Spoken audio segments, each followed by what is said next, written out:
ನಾವು ಈ ಜಗತ್ತಿಗೆ ಬರುವಾಗ ಏನನ್ನೂ ತರುವುದಿಲ್ಲ ಮತ್ತು ಇಲ್ಲಿಂದ ಹೋಗುವಾಗಲೂ ಏನನ್ನೂ ತೆಗೆದುಕೊಂಡು ಹೋಗುವುದಿಲ್ಲ.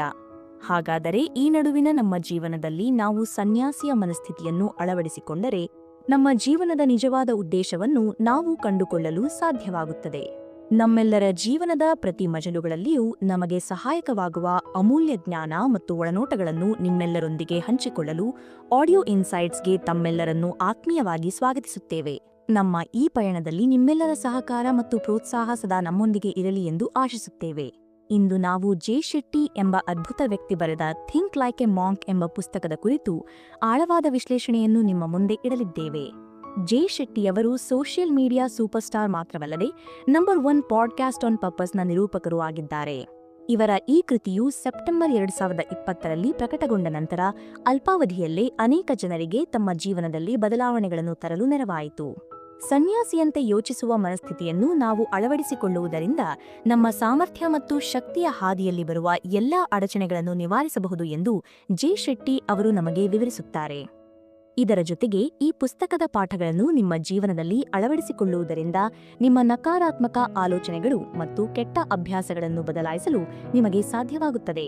ಈ ವಿಚಾರಗಳನ್ನು ಅಳವಡಿಸಿಕೊಂಡು ನಿಮ್ಮೆಲ್ಲರೂ ನಿಮ್ಮ ಮನಸ್ಸಿನ ಒತ್ತಡವನ್ನು ಕಡಿಮೆ ಮಾಡಿಕೊಳ್ಳಬಹುದು, ನಿಮ್ಮ ಸಂಬಂಧಗಳನ್ನು ಉತ್ತಮಗೊಳಿಸಿಕೊಳ್ಳಬಹುದು ಮತ್ತು ಈ ಜಗತ್ತಿನಲ್ಲಿ ಒಂದು ವಿಶಿಷ್ಟವಾದ ಗುರುತನ್ನು ಸ್ಥಾಪಿಸಲು ಸಮರ್ಥರಾಗುತ್ತೀರಿ. ನಿಮಗೆ ಏನು ಬೇಕು ಎಂಬುದನ್ನು ಸ್ಪಷ್ಟವಾಗಿ ತಿಳಿದು ಸ್ವಯಂ ಅಭಿವೃದ್ಧಿಯ ಸರಿಯಾದ ಹಂತಗಳನ್ನು ಅನುಸರಿಸುವುದರ ಮೂಲಕ ನಾವು ಸನ್ಯಾಸಿಯ ಮನಸ್ಥಿತಿಯನ್ನು ಸಾಧಿಸಬಹುದು. ಈ ಸನ್ಯಾಸಿಯ ಮನಸ್ಥಿತಿಯು ನಿಮ್ಮನ್ನು ಮೋಸ ಮತ್ತು ಆತಂಕದ ಜಗತ್ತಿನಿಂದ ಹೊರತಂದು ನಿಮ್ಮ ಜೀವನದ ಸರಿಯಾದ ಉದ್ದೇಶವನ್ನು ಅನ್ವೇಷಿಸಲು ಸಹಾಯ ಮಾಡುತ್ತದೆ. ಜೆ ಶೆಟ್ಟಿಯವರು ಥಿಂಕ್ ಲೈಕ್ ಎ ಮಾಂಕ್ ಕೃತಿಯ ಮೂಲಕ ಪ್ರತಿ ವ್ಯಕ್ತಿಯು ಸನ್ಯಾಸಿಯಂತೆ ಯೋಚಿಸಬಹುದು ಮತ್ತು ಪ್ರತಿಯೊಬ್ಬರೂ ತಮ್ಮ ಮನಸ್ಸಿನ ಅಭಿವೃದ್ಧಿಗಾಗಿ ಹಾಗೆ ಮಾಡಲೇಬೇಕು ಎಂಬುದನ್ನು ಸ್ಪಷ್ಟವಾಗಿ ಸಾಬೀತುಪಡಿಸಿದ್ದಾರೆ. ಸನ್ಯಾಸಿಯಂತೆ ಯೋಚಿಸುವುದರಿಂದ ನಿಮಗೆ ಆಂತರಿಕ ಶಾಂತಿಯ ಅನುಭವವಾಗುತ್ತದೆ. ನಕಾರಾತ್ಮಕತೆಯನ್ನು ನಿಮ್ಮಿಂದ ಹೇಗೆ ದೂರ ಮಾಡಬೇಕು, ಅತಿಯಾದ ಆಲೋಚನೆಗಳನ್ನು ಹೇಗೆ ನಿಯಂತ್ರಿಸಬೇಕು ಮತ್ತು ಹೋಲಿಕೆಯ ಮನೋಭಾವವು ಪ್ರೀತಿಯನ್ನು ಏಕೆ ಕೊನೆಗೊಳಿಸುತ್ತದೆ ಎಂಬುದನ್ನು ನೀವು ಅರಿತುಕೊಳ್ಳಬಹುದು. ನಿಮ್ಮ ಭಯವನ್ನು ಹೇಗೆ ನಿರ್ವಹಿಸಬೇಕು, ಸಂತೋಷವನ್ನು ಹುಡುಕಿದರೂ ಏಕೆ ಅದನ್ನು ಪಡೆಯಲು ಸಾಧ್ಯವಾಗುವುದಿಲ್ಲ ಎಂಬುದನ್ನು ನೀವು ತಿಳಿದುಕೊಳ್ಳುತ್ತೀರಿ. ನೀವು ಇತರರೊಂದಿಗೆ ಹೇಗೆ ಸಂಬಂಧ ಬೆಳೆಸಬೇಕು, ನಿಮ್ಮ ಆಲೋಚನೆಗಳನ್ನು ಹೇಗೆ ನಿಯಂತ್ರಿಸಬೇಕು ಮತ್ತು ನಿಮ್ಮ ಜೀವನದ ಉದ್ದೇಶವನ್ನು ಹೇಗೆ ಕಂಡುಹಿಡಿಯಬೇಕು ಎಂಬುದರ ಬಗ್ಗೆ ಸ್ಪಷ್ಟವಾದ ಮಾರ್ಗಸೂಚಿಗಳು ಇಲ್ಲಿ ಲಭ್ಯವಾಗುತ್ತವೆ. ಜೊತೆಗೆ ದಯೆ ಏಕೆ ಮುಖ್ಯ ಮತ್ತು ಕೃತಜ್ಞತೆಯ ಮಹತ್ವ ಏನು ಎಂಬುದರ ಬಗ್ಗೆ ನಿಮಗೆ ಆಳವಾದ ತಿಳುವಳಿಕೆ ಮೂಡುತ್ತದೆ. ಈ ಸಂಪೂರ್ಣ ಪುಸ್ತಕವನ್ನು ಜೆ ಶೆಟ್ಟಿಯವರು 3 ಪ್ರಮುಖ ಭಾಗಗಳಾಗಿ ವಿಂಗಡಿಸಿದ್ದಾರೆ: ಬಿಟ್ಟು ಬಿಡಿ, ಬೆಳೆಯಿರಿ ಮತ್ತು ಸೇವೆ ಮಾಡಿ. ಈ 3 ಭಾಗಗಳು ಒಟ್ಟು 12 ಅಧ್ಯಾಯಗಳನ್ನು ಒಳಗೊಂಡಿವೆ. ನಾವು ಈ ವಿಶ್ಲೇಷಣೆಯಲ್ಲಿ ಮೊದಲನೆಯದಾಗಿ ಬಿಟ್ಟು ಬಿಡಿ ಎಂಬ ಭಾಗದ ಕುರಿತು ತಿಳಿದುಕೊಳ್ಳೋಣ. ಭಾಗ 1: ಬಿಟ್ಟು ಬಿಡಿ, ಲೆಟ್ ಗೋ. ಸನ್ಯಾಸಿಯ ಮನಸ್ಥಿತಿಯನ್ನು ಅಳವಡಿಸಿಕೊಳ್ಳುವ ಮೊದಲ ಹಂತವೆಂದರೆ ನಾವು ನಮ್ಮ ಸಮಾಜದಿಂದ ಬಳುವಳಿಯಾಗಿ ಪಡೆದಿರುವ ಆದರೆ ನಮಗೆ ಬೇಡವಾದ ಎಲ್ಲಾ ಅನಗತ್ಯ ಭಾರಗಳನ್ನು ಬಿಟ್ಟು ಬಿಡುವುದು. ನಾವು ಈ ಜಗತ್ತಿನಿಂದ ನಿರ್ಗಮಿಸುವಾಗ ಈ ಅನಗತ್ಯ ವಸ್ತುಗಳನ್ನು ಅಥವಾ ಆಲೋಚನೆಗಳನ್ನು ನಮ್ಮ ಜೊತೆ ಒಯ್ಯಲು ಸಾಧ್ಯವಿಲ್ಲ. ಆದ್ದರಿಂದ ನಮ್ಮ ಮನಸ್ಸನ್ನು ಶುದ್ಧೀಕರಿಸುವ ಮೂಲಕ ಮತ್ತು ಅನಗತ್ಯ ಭಾರವನ್ನು ಕಡಿಮೆ ಮಾಡುವ ಮೂಲಕ ನಾವು ಸ್ವಯಂ ಅಭಿವೃದ್ಧಿಯನ್ನು ಪ್ರಾರಂಭಿಸಬಹುದು. ಆನಂತರ ನಾವು ಇತರ ಜನರಿಗೆ ಮತ್ತು ಇಡೀ ಜಗತ್ತಿಗೆ ಸೇವೆ ಮಾಡಲು ಸಿದ್ಧರಾಗುತ್ತೇವೆ. ಮೌಲ್ಯಗಳನ್ನು ಗುರುತಿಸುವುದು. ನಮ್ಮಲ್ಲಿ ಹೆಚ್ಚಿನ ಜನರ ಪ್ರಮುಖ ಸಮಸ್ಯೆಯೆಂದರೆ ನಾವು ಉದ್ದೇಶಪೂರ್ವಕವಾಗಿ ನಮ್ಮ ಮೌಲ್ಯಗಳ ಆಧಾರದ ಮೇಲೆ ನಿರ್ಧಾರಗಳನ್ನು ತೆಗೆದುಕೊಳ್ಳುವುದಿಲ್ಲ. ಅಂದರೆ ನಮಗೆ ಯಾವುದು ಅತ್ಯಗತ್ಯ ಎಂದು ನಾವು ಭಾವಿಸುತ್ತೇವೆಯೋ ಅದನ್ನು ನಾವು ಆರಿಸುವುದಿಲ್ಲ. ಬದಲಿಗೆ ನಮ್ಮ ಸುತ್ತಮುತ್ತಲಿನ ಇತರರು ಯಾವುದನ್ನು ಮುಖ್ಯವೆಂದು ಪರಿಗಣಿಸುತ್ತಾರೋ ನಾವು ಅದನ್ನೇ ಸುಲಭವಾಗಿ ಆರಿಸಿಕೊಳ್ಳುತ್ತೇವೆ. ನಮ್ಮ ಜೀವನದ ಮೌಲ್ಯಗಳನ್ನು ನಾವು ಉದ್ದೇಶಪೂರ್ವಕವಾಗಿ ಆರಿಸದೆ ಕೇವಲ ಇತರರನ್ನು ಮೆಚ್ಚಿಸಲು ಅನುಸರಿಸಿದಾಗ ನಾವು ಸದಾ ಸುಸ್ತಾಗಿ ಮತ್ತು ಗೊಂದಲಕ್ಕೊಳಗಾದಂತೆ ಭಾಸವಾಗುತ್ತದೆ. ಹಾಗಾಗಿ ಸನ್ಯಾಸಿಯಂತೆ ಯೋಚಿಸುವ ಮೊದಲ ಹೆಜ್ಜೆಯೆಂದರೆ ನಿಮ್ಮ ಮೌಲ್ಯಗಳನ್ನು ಸರಿಯಾಗಿ ಗುರುತಿಸುವುದು. ಒಮ್ಮೆ ನಿಮ್ಮ ಮೌಲ್ಯಗಳ ಬಗ್ಗೆ ನಿಮಗೆ ಸಂಪೂರ್ಣ ಸ್ಪಷ್ಟತೆ ದೊರೆತರೆ ನಿಮಗೆ ಉತ್ತಮವಾದ ಕಾರ್ಯಗಳು ಮತ್ತು ಅಭ್ಯಾಸಗಳ ಕುರಿತು ನಿಮಗೆ ತಕ್ಷಣವೇ ಸ್ಪಷ್ಟವಾದ ಮಾರ್ಗ ದೊರೆಯುತ್ತದೆ. ಇದನ್ನು ಸಾಧಿಸಲು ನೀವು ಈ ಕೆಳಗಿನ ಕೆಲವು ಪ್ರಮುಖ ವಿಷಯಗಳನ್ನು ಅನುಸರಿಸಬೇಕು. 1. ನಿಮ್ಮ ಮೌಲ್ಯಗಳ ಪಟ್ಟಿಯನ್ನು ಮಾಡಿ. 2. ಆ ಮೌಲ್ಯಗಳು ಹೇಗೆ ರೂಪುಗೊಂಡವು ಎಂಬುದನ್ನು ಗುರುತಿಸಿ. 3. ಆ ಮೌಲ್ಯಗಳು ನಿಮ್ಮ ಇಂದಿನ ವಾಸ್ತವ ಜೀವನದಲ್ಲಿ ನಿಜವಾಗಿಯೂ ಅಗತ್ಯವಿದೆಯೇ ಅಥವಾ ಇಲ್ಲವೇ ಎಂಬುದನ್ನು ಯೋಚಿಸಿ. 4. ನಮಗೆ ಆತಂಕ, ಖಿನ್ನತೆ ಮತ್ತು ನೋವನ್ನು ನೀಡುವ ಮೌಲ್ಯಗಳಿಂದ ದೂರವಿರಿ. ಈ ಮೌಲ್ಯಗಳಲ್ಲಿ ದುರಾಸೆ, ಕಾಮ, ಕೋಪ ಮತ್ತು ಅಸೂಯೆಯಂತಹ ಭಾವನೆಗಳು ಸೇರಿರುತ್ತವೆ. ಇದಕ್ಕೆ ಬದಲಾಗಿ ನಮಗೆ ಸಂತೋಷ, ತೃಪ್ತಿ ಮತ್ತು ಶಾಂತಿಯನ್ನು ತರುವ ಮೌಲ್ಯಗಳನ್ನು ನಾವು ಅಳವಡಿಸಿಕೊಳ್ಳಬೇಕು. ಉನ್ನತ ಮೌಲ್ಯಗಳಲ್ಲಿ ದಾನ, ಪ್ರಾಮಾಣಿಕತೆ, ನಿಸ್ವಾರ್ಥ ಸೇವೆ ಮತ್ತು ಕೃತಜ್ಞತೆಯಂತಹ ಗುಣಗಳು ಸೇರಿವೆ. ಜ್ಞಾಪಕವಿರಲಿ, ಕೇವಲ ಸಂತೋಷ ಮತ್ತು ಯಶಸ್ಸು ಮಾತ್ರವೇ ನಮ್ಮ ಜೀವನದ ಮೌಲ್ಯಗಳಲ್ಲ. ಅವು ಕೇವಲ ಆ ಮೌಲ್ಯಗಳ ಫಲಿತಾಂಶಗಳು. ನಿಮ್ಮ ಮೌಲ್ಯಗಳನ್ನು ಗುರುತಿಸಿ ಅವುಗಳನ್ನು ಪಟ್ಟಿ ಮಾಡಿದ ನಂತರ ನೀವು ನಿಜವಾಗಿಯೂ ಆ ಮೌಲ್ಯಗಳಿಗೆ ಅನುಗುಣವಾಗಿ ಬದುಕುತ್ತಿದ್ದೀರಾ ಎಂಬುದನ್ನು ಪರೀಕ್ಷಿಸಲು ನಿಮ್ಮ ಜೀವನದ ಲೆಕ್ಕ ಪರಿಶೋಧನೆ ಮಾಡಿ. ವಿಶೇಷವಾಗಿ ನೀವು ನಿಮ್ಮ ಸಮಯ, ಹಣ, ಖರ್ಚು ಮತ್ತು ಮಾಧ್ಯಮ ಬಳಕೆಯ ಬಗ್ಗೆ ಲೆಕ್ಕ ಹಾಕಬೇಕು. ನೀವು ನಿಮ್ಮ ಕುಟುಂಬ, ಸ್ನೇಹಿತರು, ಆರೋಗ್ಯ ಮತ್ತು ನಿಮ್ಮ ಸ್ವಂತ ಅಭಿವೃದ್ಧಿಗಾಗಿ ಎಷ್ಟು ಸಮಯವನ್ನು ಕಳೆದಿದ್ದೀರಿ ಎಂಬುದನ್ನು ಗಮನಿಸಿ. ಇವು ನಿಮ್ಮ ಆದ್ಯತೆಗಳಾಗಿರಬೇಕು. ನೀವು ಎಷ್ಟು ಹಣವನ್ನು ಯಾವುದಕ್ಕಾಗಿ ಖರ್ಚು ಮಾಡಿದ್ದೀರಿ? ಆ ಖರ್ಚುಗಳು ನಿಮ್ಮ ಮೌಲ್ಯಗಳಿಗೆ ಅನುಗುಣವಾಗಿದೆಯೇ? ನೀವು ಯಾವ ರೀತಿಯ ಮಾಧ್ಯಮವನ್ನು ವೀಕ್ಷಿಸಿದ್ದೀರಿ ಮತ್ತು ಎಷ್ಟು ಸಮಯದವರೆಗೆ ವೀಕ್ಷಿಸಿದ್ದೀರಿ? ಇದು ನಿಮ್ಮ ಮೌಲ್ಯಗಳಿಗೆ ಅಗತ್ಯವಿದೆಯೇ? ಇದರ ನಂತರ 1 ವಾರದವರೆಗೆ ನೀವು ಪ್ರತಿ ಬಾರಿ ಸಮಯ ಅಥವಾ ಹಣವನ್ನು ಖರ್ಚು ಮಾಡುವಾಗ ಒಂದು ಕ್ಷಣ ನಿಂತು ಈ ನಿರ್ಧಾರದ ಹಿಂದಿನ ಮೌಲ್ಯ ಯಾವುದು ಎಂದು ನಿಮ್ಮನ್ನೇ ನೀವು ಪ್ರಶ್ನಿಸಿಕೊಳ್ಳಬೇಕು. ನಮ್ಮ ಮೌಲ್ಯಗಳಿಗೆ ಹೊಂದಿಕೆಯಾಗುವ ಜನರೊಂದಿಗೆ ನಾವು ಇರಲು ಪ್ರಯತ್ನಿಸಬೇಕು. ನಿಮ್ಮ ಗುರುತನ್ನು ಸ್ಪಷ್ಟಪಡಿಸುವುದು ಮತ್ತು ನಂತರ ಅದಕ್ಕೆ ಅನುಗುಣವಾಗಿ ಬದುಕುವುದು ನಿಮಗೆ ಸಂತೋಷದ ಮತ್ತು ಅರ್ಥಪೂರ್ಣ ಜೀವನದ ಕಡೆಗೆ ಮಾರ್ಗದರ್ಶನ ನೀಡುತ್ತದೆ ಎಂಬುದನ್ನು ಈ ಅಧ್ಯಾಯವು ಸ್ಪಷ್ಟಪಡಿಸುತ್ತದೆ. ಆದ್ದರಿಂದ ಮೊದಲು ನಿಮ್ಮ ಮೌಲ್ಯಗಳನ್ನು ಗುರುತಿಸಿ ಮತ್ತು ನಂತರ ಅದಕ್ಕೆ ಅನುಗುಣವಾಗಿ ಕಾರ್ಯನಿರ್ವಹಿಸಿ. ನಕಾರಾತ್ಮಕತೆಯನ್ನು ತೊರೆಯುವುದು. ನಮ್ಮಲ್ಲಿ ಯಾರೂ ಸಹ ಇಂದು ನಾನು ಇನ್ನೊಬ್ಬರಿಗೆ ನೋವುಂಟು ಮಾಡಿ ನಾನು ಸಂತೋಷವಾಗಿರುತ್ತೇನೆ ಎಂದು ಯೋಚಿಸಿ ಎಚ್ಚರಗೊಳ್ಳುವುದಿಲ್ಲ. ನಾವು ಮಾನವರೆಲ್ಲರೂ ಶಾಂತಿ, ಪ್ರೀತಿ ಮತ್ತು ಪರಸ್ಪರ ತಿಳುವಳಿಕೆ ಎಂಬ 3 ಪ್ರಮುಖ ಅಗತ್ಯಗಳನ್ನು ಹೊಂದಿದ್ದೇವೆ. ಈ 3 ಅಗತ್ಯಗಳಿಗೆ ಬೆದರಿಕೆಯಾದಾಗ ನಕಾರಾತ್ಮಕತೆ ನಮ್ಮೊಳಗೆ ಜನ್ಮ ತಾಳುತ್ತದೆ. ಕೆಟ್ಟದ್ದು ಸಂಭವಿಸಲಿದೆ ಎಂಬ ಭಯವು ಶಾಂತಿಯ ಕೊರತೆಗೆ ಕಾರಣವಾಗುತ್ತದೆ. ಪ್ರೀತಿಯ ಕೊರತೆಯ ಭಯ ಅಥವಾ ಪ್ರೀತಿಯ ನಷ್ಟದ ಭಯ ಅಥವಾ ತಿಳುವಳಿಕೆಯ ಕೊರತೆಯ ಭಯಗಳು ನಮಗೆ ಬೇಡವಾದ ಎಲ್ಲಾ ರೀತಿಯ ನಕಾರಾತ್ಮಕ ಭಾವನೆಗಳನ್ನು ಸೃಷ್ಟಿಸುತ್ತವೆ. ಇದರಲ್ಲಿ ಕೋಪ, ನೋವು, ಸ್ಪರ್ಧಾತ್ಮಕತೆ ಮತ್ತು ಅಸಹಾಯಕತೆಯ ಭಾವನೆಗಳು ಸೇರಿವೆ. ಈ ನಕಾರಾತ್ಮಕತೆಗಳು ನಮ್ಮ ಜೀವನದಲ್ಲಿ ದೂರು, ಸ್ಪರ್ಧೆ ಮತ್ತು ಟೀಕೆಗಳ ರೂಪದಲ್ಲಿ ಕಾಣಿಸಿಕೊಳ್ಳುತ್ತವೆ. ನಕಾರಾತ್ಮಕತೆಯು ಒಂದು ಕಾಯಿಲೆಯಂತೆ. ನಾವು ಎಷ್ಟು ಹೆಚ್ಚು ನಕಾರಾತ್ಮಕತೆಯಲ್ಲಿ ಮುಳುಗುತ್ತೇವೆಯೋ ನಾವು ಅಷ್ಟೇ ಹೆಚ್ಚು ನಕಾರಾತ್ಮಕವಾಗಿರುತ್ತೇವೆ. ಅಧ್ಯಯನಗಳು ತೋರಿಸುವಂತೆ ನಿಮ್ಮ ಹಿಂದಿನ ವರ್ತನೆಯು ಎಷ್ಟರ ಮಟ್ಟಿಗೆ ನಕಾರಾತ್ಮಕವಾಗಿತ್ತೋ ಭವಿಷ್ಯದಲ್ಲಿ ನಿಮ್ಮ ವರ್ತನೆಯೂ ಅಷ್ಟೇ ನಕಾರಾತ್ಮಕವಾಗಿರಬಹುದು. ಆದರೆ ನೀವು ಹೊರಗಿನ ನಕಾರಾತ್ಮಕತೆಯನ್ನು ನಿವಾರಿಸಬಹುದು. ಇದಕ್ಕೆ ಕೆಲವು ಪ್ರಮುಖ ಮಾರ್ಗಗಳಿವೆ. ನಾವು ನಮ್ಮ ಸ್ವಾತಂತ್ರ್ಯವನ್ನು ಆನಂದಿಸಬಹುದು ಮತ್ತು ಅನಗತ್ಯವಾಗಿ ತೊಂದರೆಗೊಳಗಾಗುವುದನ್ನು ತಪ್ಪಿಸಬಹುದು. ಯಾವುದೇ ರೀತಿಯಲ್ಲಿ ನಿಮ್ಮಕ್ಕಿಂತ ಉತ್ತಮರಾದ ಜನರೊಂದಿಗೆ ನಿಮ್ಮನ್ನು ಸುತ್ತುವರಿಯಲು ಪ್ರಯತ್ನಿಸಿ. ಅವರು ಹೆಚ್ಚು ಸಂತೋಷದಿಂದ ಇರಬಹುದು ಅಥವಾ ಹೆಚ್ಚು ಆಧ್ಯಾತ್ಮಿಕರಾಗಿರಬಹುದು. ಒಂದು ವೇಳೆ ನೀವು ನಕಾರಾತ್ಮಕ ಜನರಿಂದ ದೂರವಿರಲು ಸಾಧ್ಯವಾಗದಿದ್ದರೆ ಅವರೊಂದಿಗೆ ಸಾಧ್ಯವಾದಷ್ಟು ಕಡಿಮೆ ಸಮಯವನ್ನು ಕಳೆಯುವುದು ಉತ್ತಮ. ನಿಮ್ಮನ್ನು ನೀವು ನಕಾರಾತ್ಮಕ ವಿಷಯಗಳ ಕಡೆಗೆ ಹೋಗದಂತೆ ತಡೆಯಬೇಕು. ಇದಕ್ಕಾಗಿ ನಿಮಗೆ ನಕಾರಾತ್ಮಕ ಭಾವನೆ ಬಂದಾಗಲೆಲ್ಲ ನಿಲ್ಲಿ ಎಂದು ನಿಮಗೆ ನೀವೇ ಹೇಳಿಕೊಳ್ಳಿ. ನಮ್ಮ ಆಲೋಚನೆಗಳನ್ನು ಶುದ್ಧೀಕರಿಸಲು ಲೇಖಕರು SPAR ಎಂಬ ಪ್ರಕ್ರಿಯೆಯನ್ನು ವಿವರಿಸುತ್ತಾರೆ. ಇದನ್ನು ಸ್ಪಾಟ್, ಪಾಸ್, ಅಡ್ರೆಸ್ ಮತ್ತು ರಿಫಾರ್ಮ್ ಎಂದು ನೆನಪಿಟ್ಟುಕೊಳ್ಳುವುದು ಸುಲಭ. ಮೊದಲಿಗೆ ಸ್ಪಾಟ್ ಅಂದರೆ ಗುರುತಿಸುವುದು. ನಾವು ಒಂದು ನಿರ್ದಿಷ್ಟ ಭಾವನೆ ಅಥವಾ ಸಮಸ್ಯೆಯ ಬಗ್ಗೆ ಎಚ್ಚರ ವಹಿಸಬೇಕು. ಎರಡನೆಯದಾಗಿ ಪಾಸ್ ಅಂದರೆ ನಿಲ್ಲಿಸುವುದು. ನಾವು ಆ ಭಾವನೆ ಯಾವುದು, ಅದು ಎಲ್ಲಿಂದ ಬರುತ್ತದೆ ಎಂಬುದನ್ನು ಪತ್ತೆ ಹಚ್ಚಲು ಒಂದು ಕ್ಷಣ ನಿಲ್ಲಬೇಕು ಮತ್ತು ಅದರ ಬಗ್ಗೆ ಯೋಚಿಸುವುದನ್ನು ತಕ್ಷಣವೇ ನಿಲ್ಲಿಸಬೇಕು. ಮೂರನೆಯದಾಗಿ ಅಡ್ರೆಸ್ ಅಂದರೆ ವಿಳಾಸ. ಆ ಭಾವನೆ ಎಲ್ಲಿಂದ ಬಂದಿದೆ ಎಂಬುದನ್ನು ಗುರುತಿಸಬೇಕು. ನಾಲ್ಕನೆಯದಾಗಿ ರಿಫಾರ್ಮ್ ಅಂದರೆ ಸುಧಾರಣೆ. ಕೊನೆಯಲ್ಲಿ ನಾವು ನಮ್ಮ ವರ್ತನೆಯಲ್ಲಿ ಸೂಕ್ತ ಬದಲಾವಣೆಗಳನ್ನು ಮಾಡುತ್ತೇವೆ. ಮನಸ್ಸಿನ ಶಾಂತಿಗಾಗಿ ನೀವು ಕ್ಷಮಿಸುವ ಮೂಲಕ ಶಾಂತಿಯನ್ನು ಸಾಧಿಸಬಹುದು. ಲೇಖಕರು ನಾವು ಜೀವನದಲ್ಲಿ ಅಳವಡಿಸಿಕೊಳ್ಳಬೇಕಾದ ಕ್ಷಮೆಯ 3 ವಿಧಗಳನ್ನು ವಿವರಿಸುತ್ತಾರೆ. ಅವುಗಳೆಂದರೆ ಷರತ್ತುಬದ್ಧ ಕ್ಷಮೆ, ಬದಲಾಯಿಸುವ ಕ್ಷಮೆ, ಇದರಲ್ಲಿ ನೀವು ಕೆಲವು ಸಮಯದವರೆಗೆ ಮಾತ್ರ ಕ್ಷಮಿಸುತ್ತೀರಿ, ಮತ್ತು ಕೊನೆಯದಾಗಿ ಬೇಷರತ್ತಾದ ಕ್ಷಮೆ. ಕ್ಷಮೆಯನ್ನು ನೀಡುವುದು ಮತ್ತು ಕ್ಷಮೆಯನ್ನು ಪಡೆಯುವುದು ಆರೋಗ್ಯ ಪ್ರಯೋಜನಗಳನ್ನು ಹೊಂದಿದೆ. ನಾವು ಎಲ್ಲರನ್ನೂ ಕ್ಷಮಿಸಲು ಪ್ರಾರಂಭಿಸಿದಾಗ ನಮ್ಮ ಮನಸ್ಸಿನ ದೃಷ್ಟಿಯು ನಮ್ಮ ವಿರೋಧಿಗಳನ್ನು ಸಹ ಪ್ರೀತಿಯಿಂದ ನೋಡಲು ಪ್ರಾರಂಭಿಸುತ್ತದೆ ಮತ್ತು ನಮ್ಮಲ್ಲಿ ಯಾವುದೇ ದೂರುಗಳು ಉಳಿಯುವುದಿಲ್ಲ.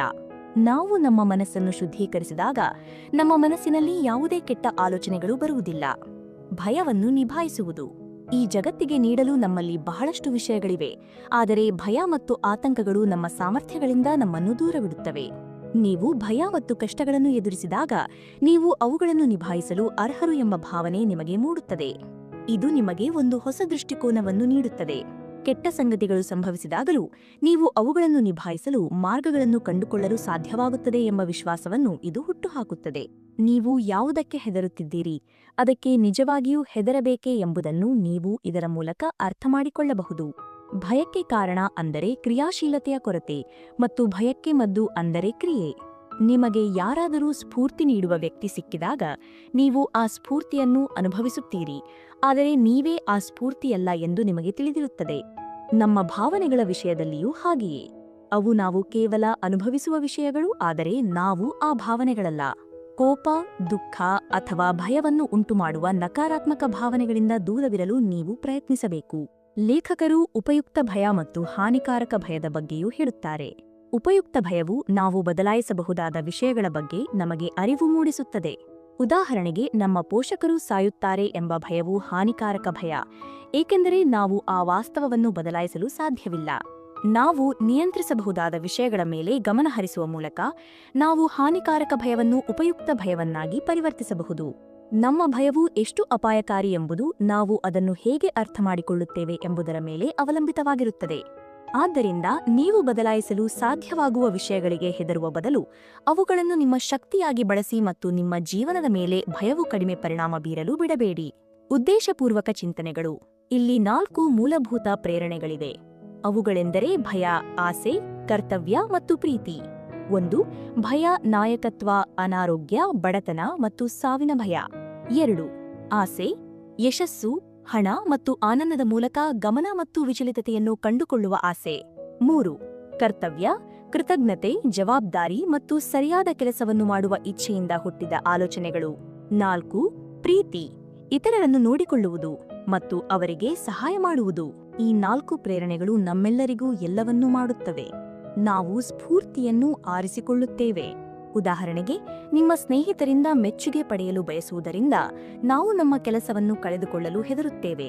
ನಿಮ್ಮ ಪೋಷಕರ ನಿರೀಕ್ಷೆಗಳನ್ನು ಪೂರೈಸಲು ನೀವು ಆಶಿಸುತ್ತೀರಾ ಅಥವಾ ಇತರರಿಗೆ ಉತ್ತಮ ಜೀವನ ನಡೆಸಲು ಸಹಾಯ ಮಾಡಲು ಬಯಸುತ್ತೀರಾ? ಭಯವು ಪ್ರಬಲ ಪ್ರೇರಣೆಯಾಗಬಹುದು, ಆದರೆ ಅದು ಶಾಶ್ವತವಾದ ಪ್ರೇರಣೆಯಲ್ಲ. ಭಯವು ನಮ್ಮಲ್ಲಿ ಆಸೆಯನ್ನು ಹುಟ್ಟುಹಾಕುತ್ತದೆ, ಆದರೆ ಕರ್ತವ್ಯ ಮತ್ತು ಪ್ರೀತಿಯು ಎಲ್ಲಾ ಪ್ರೇರಣೆಗಳ ಮೂಲ ಮತ್ತು ಅತ್ಯಂತ ಶ್ರೇಷ್ಠವಾದುದು. ಉದ್ದೇಶಗಳ ಬಗ್ಗೆ ಮಾತನಾಡುವಾಗ ಲೇಖಕರು ವಿಧಿಯ ಮೇಲೆ ಭರವಸೆ ಇಡಬಾರದು ಎಂದು ಹೇಳುತ್ತಾರೆ. ಅಂದರೆ ಏನಾದರೂ ನಡೆಯುತ್ತದೆ ಎಂದು ನೀವು ನಂಬಿದರೆ ಅದು ನಡೆಯುತ್ತದೆ ಎಂಬ ಮನೋಭಾವ ಸರಿಯಲ್ಲ. ನಮಗೆ ಬೇಕಾದುದು ತಾನಾಗಿಯೇ ಆಗುತ್ತದೆ ಎಂದು ನಾವು ನಿಜವಾದ ಉದ್ದೇಶಗಳೊಂದಿಗೆ ನಿರೀಕ್ಷಿಸಲಾಗುವುದಿಲ್ಲ.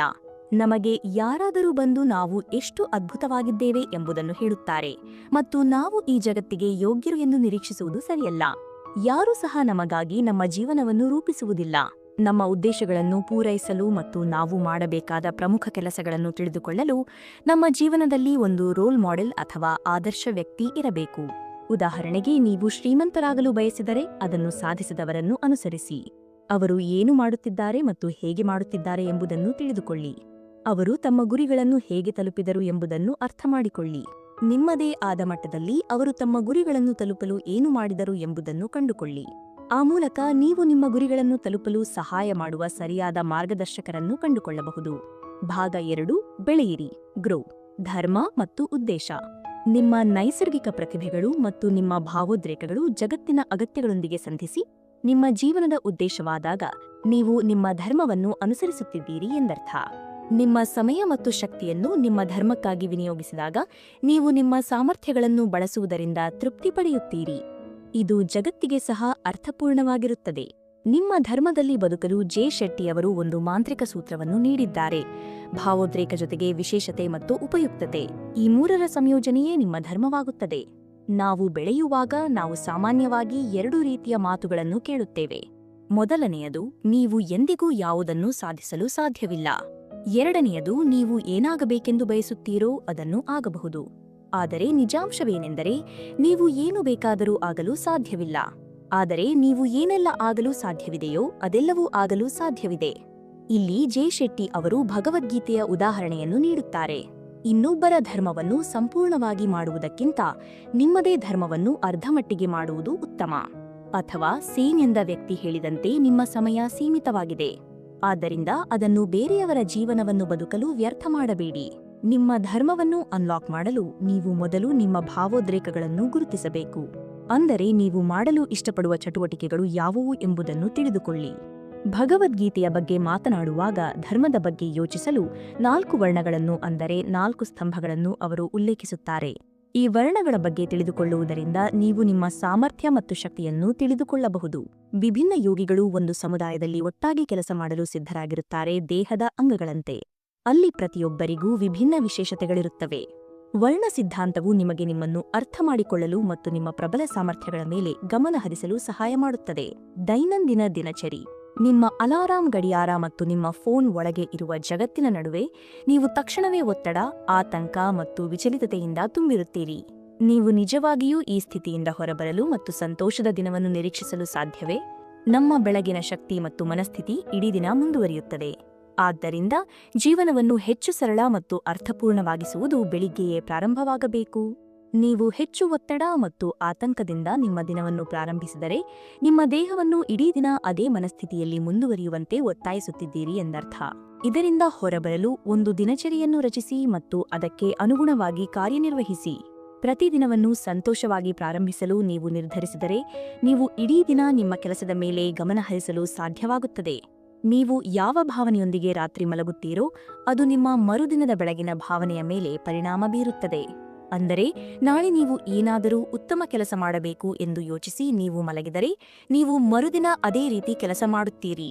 ಆದ್ದರಿಂದ ನಿಯಮಗಳು ಮತ್ತು ದಿನಚರಿಗಳು ನಮ್ಮ ಭಾರವನ್ನು ಕಡಿಮೆ ಮಾಡುತ್ತವೆ.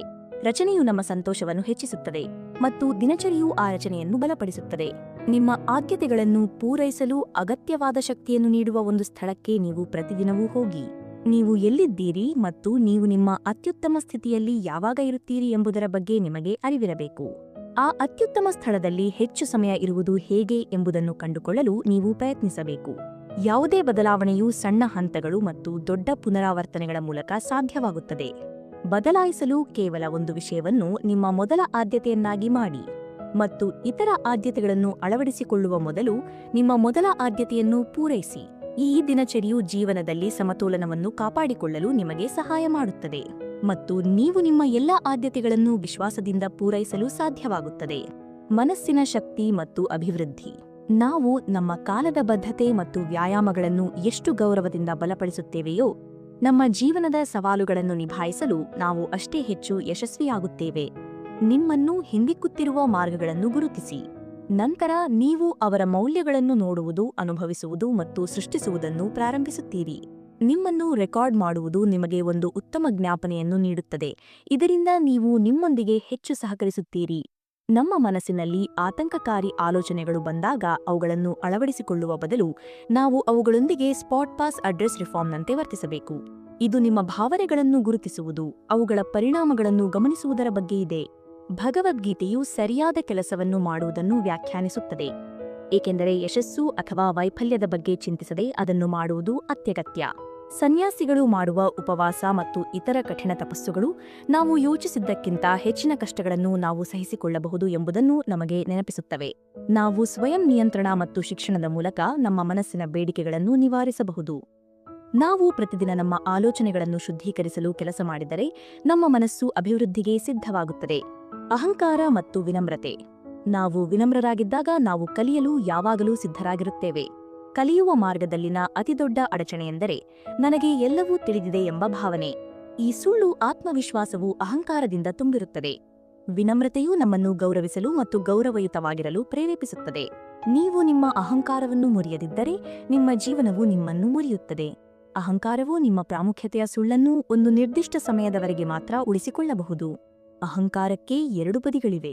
ಒಂದು ಕ್ಷಣ ನಾವು ಎಲ್ಲದರಲ್ಲೂ ಮಹಾನ್ ಎಂದು ಹೇಳುತ್ತದೆ ಮತ್ತು ಮುಂದಿನ ಕ್ಷಣ ನಾವು ಅತ್ಯಂತ ಕೆಟ್ಟವರು ಎಂದು ಹೇಳುತ್ತದೆ.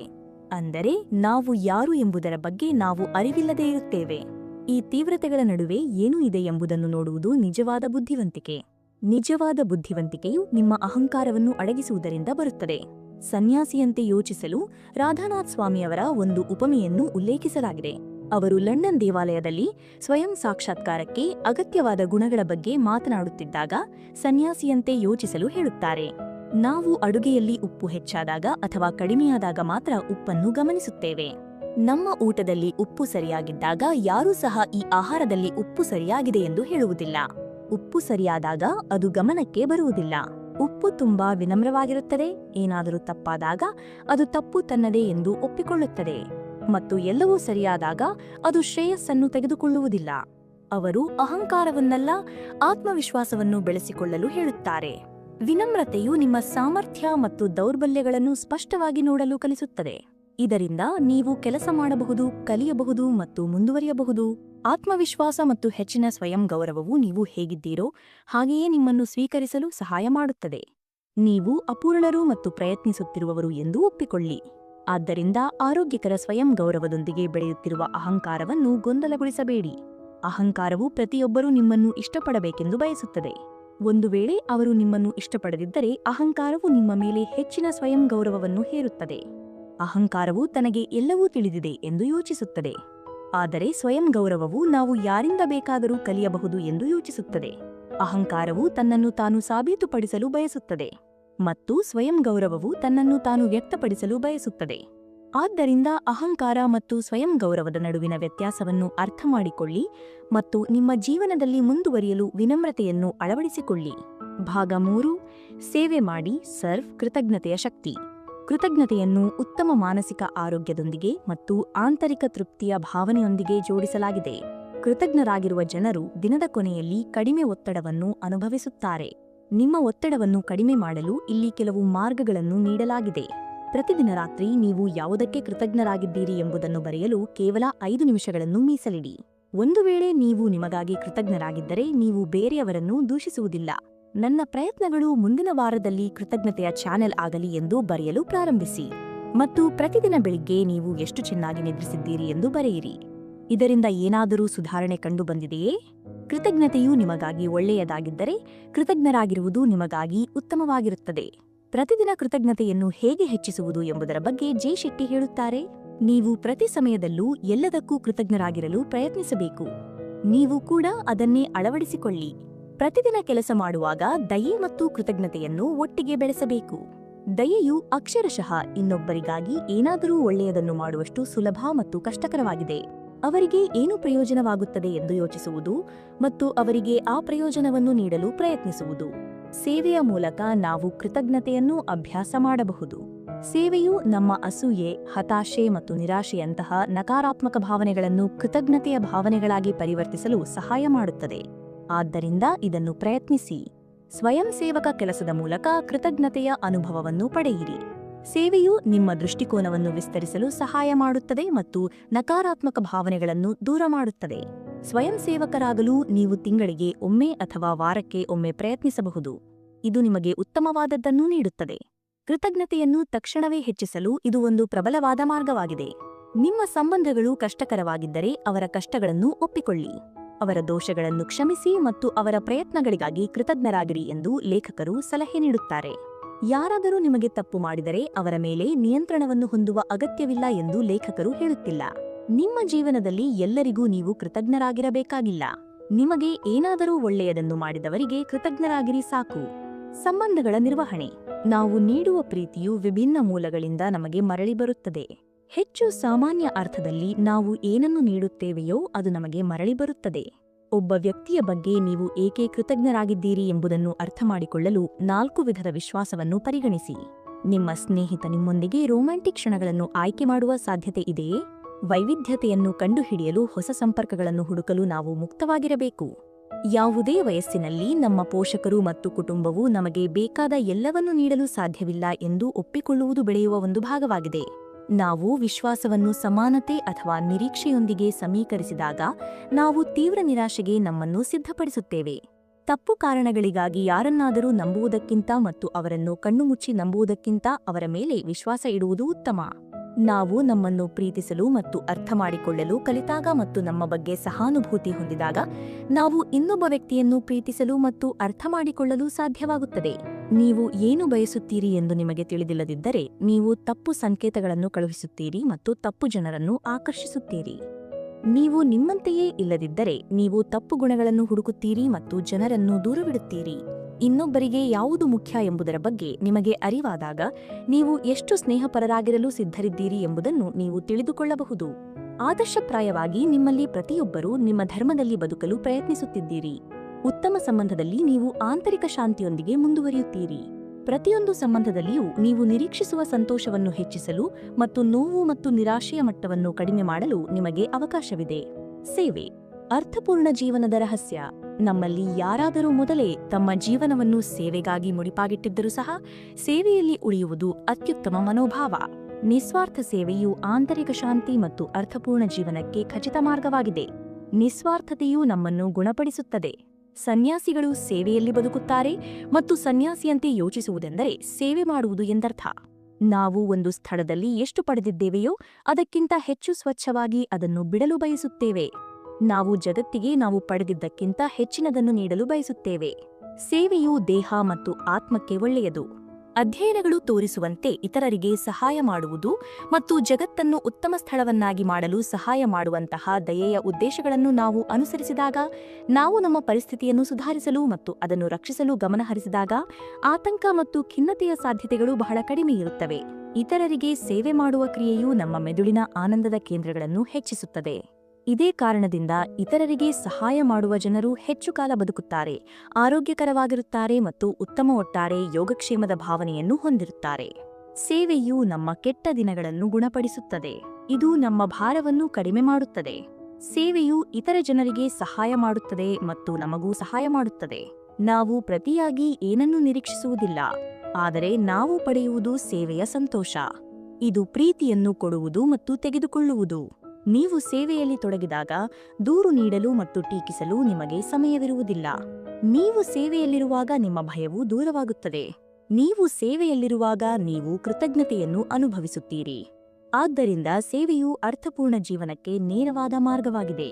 ಪ್ರಿಯ ವೀಕ್ಷಕರೇ, ಥಿಂಕ್ ಲೈಕ್ ಎ ಮಾಂಕ್ ಕೃತಿಯ ವಿಶ್ಲೇಷಣೆಯಿಂದ ನೀವು ನಿಮ್ಮ ಮನಸ್ಸಿನ ಸ್ಥಿತಿಯ ಬಗ್ಗೆ ಮತ್ತು ಒಂದು ಯಶಸ್ವಿ ಹಾಗೂ ತೃಪ್ತಿದಾಯಕ ಜೀವನವನ್ನು ನಡೆಸಲು ಸನ್ಯಾಸಿಯಂತೆ ಯೋಚಿಸುವ ಮೂಲಕ ನೀವು ಸರಿಯಾದ ನಿರ್ಧಾರಗಳನ್ನು ತೆಗೆದುಕೊಳ್ಳಬಹುದು ಎಂಬುದನ್ನು ಅರಿತುಕೊಂಡಿದ್ದೀರಿ ಎಂದು ನಾವು ಭಾವಿಸುತ್ತೇವೆ. ಸನ್ಯಾಸಿಯಂತೆ ಯೋಚಿಸುವುದು ನಮ್ಮೆಲ್ಲರಿಗೂ ಪ್ರಯೋಜನಕಾರಿ. ನಾವೆಲ್ಲರೂ ಈ ವಿಧಾನಗಳನ್ನು ಅಳವಡಿಸಿಕೊಳ್ಳುವ ಮೂಲಕ ನಮ್ಮ ಜೀವನದಲ್ಲಿ ಎಲ್ಲವನ್ನೂ ಸರಿಪಡಿಸಿಕೊಳ್ಳಬಹುದು. ಮಾಂಕ್ ಥಿಂಕಿಂಗ್ ಬಗ್ಗೆ ನೀವು ಸಂಪೂರ್ಣವಾಗಿ ತಿಳಿದುಕೊಂಡಿದ್ದೀರಿ ಮತ್ತು ಉತ್ತಮ ಜೀವನಕ್ಕಾಗಿ ನೀವು ಅದನ್ನು ನಿಮ್ಮ ಜೀವನದಲ್ಲಿ ಅಳವಡಿಸಿಕೊಳ್ಳುತ್ತೀರಿ ಎಂದು ನಾವು ಸಂಪೂರ್ಣವಾಗಿ ನಂಬುತ್ತೇವೆ. ಒಂದು ಸನ್ಯಾಸಿಯು ತನ್ನ ಆಂತರಿಕ ಶಾಂತಿಯನ್ನು ಕಾಪಾಡಿಕೊಳ್ಳಲು ಮತ್ತು ಜಗತ್ತಿಗೆ ನಿಸ್ವಾರ್ಥವಾಗಿ ಸೇವೆ ಸಲ್ಲಿಸಲು ಹೇಗೆ ತನ್ನ ದಿನಚರಿ, ಮೌಲ್ಯಗಳು ಮತ್ತು ಆಲೋಚನೆಗಳನ್ನು ನಿಯಂತ್ರಿಸುತ್ತಾನೋ, ಅದೇ ರೀತಿ ನೀವು ಸಹ ನಿಮ್ಮ ಮನಸ್ಸನ್ನು ನಿಯಂತ್ರಿಸಲು ಈ ತತ್ವಗಳನ್ನು ಬಳಸಬಹುದು. ನಮ್ಮ ಮನಸ್ಸಿನ ಅತಿದೊಡ್ಡ ಸಾಮರ್ಥ್ಯವೆಂದರೆ ನಾವು ಅದನ್ನು ಅಭಿವೃದ್ಧಿಯ ಹಾದಿಯಲ್ಲಿ ಹಾಕಲು ಪ್ರತಿದಿನ ಕೆಲಸ ಮಾಡಬಹುದು. ಇದು ನಮ್ಮ ಜೀವನದ ಸವಾಲುಗಳನ್ನು ಎದುರಿಸಲು ನಮ್ಮನ್ನು ಬಲಶಾಲಿಯಾಗಿಸುತ್ತದೆ. ಈ ವಿಡಿಯೋದಲ್ಲಿನ ಎಲ್ಲಾ ಪಾಠಗಳನ್ನು ನಿಮ್ಮ ಜೀವನದಲ್ಲಿ ಅಳವಡಿಸಿಕೊಳ್ಳುವ ಮೂಲಕ ನಿಮ್ಮ ಜೀವನವನ್ನು ಉತ್ತಮ ರೀತಿಯಲ್ಲಿ ನಡೆಸಲು ನೀವು ಸಮರ್ಥರಾಗುತ್ತೀರಿ ಎಂದು ನಾವು ಆಶಿಸುತ್ತೇವೆ. ನಿಮ್ಮೆಲ್ಲರ ಸಹಕಾರಕ್ಕೆ ಧನ್ಯವಾದಗಳು. ಈ ವಿಡಿಯೋ ನಿಮಗೆ ಇಷ್ಟವಾಗಿದೆ ಎಂದು ಭಾವಿಸುತ್ತೇವೆ. ನೀವು ಈ ವಿಡಿಯೋವನ್ನು ಇಷ್ಟಪಟ್ಟರೆ ದಯವಿಟ್ಟು ಲೈಕ್ ಮಾಡಿ, ನಿಮ್ಮ ಅಭಿಪ್ರಾಯಗಳನ್ನು ಕಾಮೆಂಟ್ ವಿಭಾಗದಲ್ಲಿ ಹಂಚಿಕೊಳ್ಳಿ ಮತ್ತು ನಮ್ಮ ಆಡಿಯೋ ಇನ್ಸೈಟ್ಸ್ ವಾಹಿನಿಗೆ ಚಂದಾದಾರರಾಗಿ. ಇದು ನಮ್ಮನ್ನು ಇನ್ನಷ್ಟು ಉತ್ತಮ ವಿಷಯಗಳನ್ನು ರಚಿಸಲು ಪ್ರೇರೇಪಿಸುತ್ತದೆ. ಈ ಜ್ಞಾನವು ಬೇರೆಯವರಿಗೂ ಸಹಾಯಕವಾಗಬಹುದು ಎಂದು ನೀವು ಭಾವಿಸಿದರೆ ದಯವಿಟ್ಟು ಅವರೊಂದಿಗೆ ಈ ವಿಡಿಯೋವನ್ನು ಹಂಚಿಕೊಳ್ಳಿ. ಶೀಘ್ರದಲ್ಲೇ ಇನ್ನಷ್ಟು ಉತ್ತಮ ವಿಷಯಗಳೊಂದಿಗೆ ನಾವು ನಿಮ್ಮನ್ನು ಭೇಟಿಯಾಗುತ್ತೇವೆ. ಅಲ್ಲಿಯವರೆಗೆ ನೀವು ನಿಮ್ಮ ಜೀವನದ ಪ್ರತಿಯೊಂದು ಹೆಜ್ಜೆಯಲ್ಲಿಯೂ ಕೃತಜ್ಞತೆ, ವಿನಮ್ರತೆ ಮತ್ತು ಸೇವೆಯ ಮನೋಭಾವವನ್ನು ಸದಾ ಕಾಯ್ದುಕೊಳ್ಳಿ. ಧನ್ಯವಾದಗಳು.